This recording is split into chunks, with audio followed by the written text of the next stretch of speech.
Billy Crystal tells the truth about Robin Williams. When people talk about Robin Williams today, they usually start with the ending. Billy Crystal doesn't. He starts with the laughter. And after hearing him tell these stories, I realize that's probably exactly how Robin would have wanted it. There's one memory Billy Crystal has never been able to tell with a straight face. It happened back in 1992 during a Friars Club roast. Billy was sitting on stage while Robin Williams stood just behind him. Most people would have tossed out a few jokes and sat back down. Not Robin. He fully committed to one of the strangest comedy bits imaginable, pretending to be, of all things, Billy Crystal's foreskin. He even gave the character a ridiculous name, Rumpled Foreskin. I know. It sounds completely absurd. But every time Billy tells the story, he still starts laughing before he can finish it. And honestly, that's what grabbed me. Not the joke itself. The fact that decades later, the memory still breaks him. That tells you something about their friendship. People sometimes forget that Billy Crystal and Robin Williams weren't simply famous actors who happened to know each other. They grew up together in comedy. Long before Hollywood.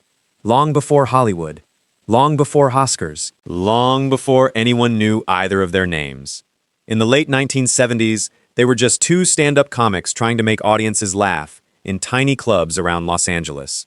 Nobody could have predicted what would happen next. Robin Williams wasn't raised in the struggling environment many people imagine. In fact, his childhood looked comfortable from the outside. He was born in Chicago on July 21, 1951. His father held a senior executive position at Ford. The family eventually settled into a massive farmhouse in Bloomfield Hills, Michigan. The kind of place most people would describe as a dream home. But something about Robin's childhood has always stayed with me. Despite living in that enormous house, He often talked about feeling alone. His parents were busy. The rooms were huge. Many afternoons were spent creating imaginary worlds with toy soldiers, simply because there wasn't anyone else around. I've always thought that's such an interesting contrast. A child surrounded by space, yet searching for connection. Even in school, though, Robin had something special. Friends remembered him as funny, without trying too hard. Someone who could change the mood of an entire room almost instantly. He became class president. Teachers noticed his talent. People laughed naturally whenever he spoke. Looking back, maybe those lonely afternoons quietly built the imagination everyone would later see on stage. Then came Juilliard. Getting accepted there is difficult enough. Robin earned a place among the school's most advanced acting students. One of the only classmates admitted alongside him was Christopher Reeve. Think about that for a second. Two future legends. Learning together before either had become famous. But Robin didn't stay. The classroom couldn't compete with the excitement of performing for real audiences. He left before graduating. It sounds risky now. At the time, it probably looked even riskier. Then everything accelerated.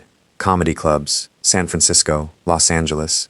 Every performance seemed a little bigger than the last. People couldn't quite explain what made Robin different. He wasn't simply telling jokes. He was inventing characters in real time, changing voices, changing personalities. Sometimes it felt like his brain was moving faster than everyone else in the room. I've watched old performances where even the audience seems unsure what will happen next. That's a rare gift. Success followed almost immediately. In 1979, Robin won a Grammy for his comedy album Reality. What a concept! Around the same time, television audiences met an unforgettable visitor from another planet, Mork. Mork and Mindy transformed Robin Williams into one of the most recognizable entertainers in America almost overnight. It's amazing how quickly life changed. One year, he was another comedian working club stages. The next, he was everywhere. But here's the part Billy Crystal remembers most. Not the awards, not the television success. The unexpected appearances. Robin would suddenly show up at comedy clubs, charity events, parties, sometimes without warning. And according to Billy, within minutes the entire room shifted toward him. Not because Robin demanded attention, because people couldn't help watching. Nobody knew what he might do next. maybe he'd invent a dozen characters. Maybe he'd start improvising with strangers. Maybe he'd spend 20 minutes making one friend laugh until tears rolled down their face. That unpredictability became part of who he was.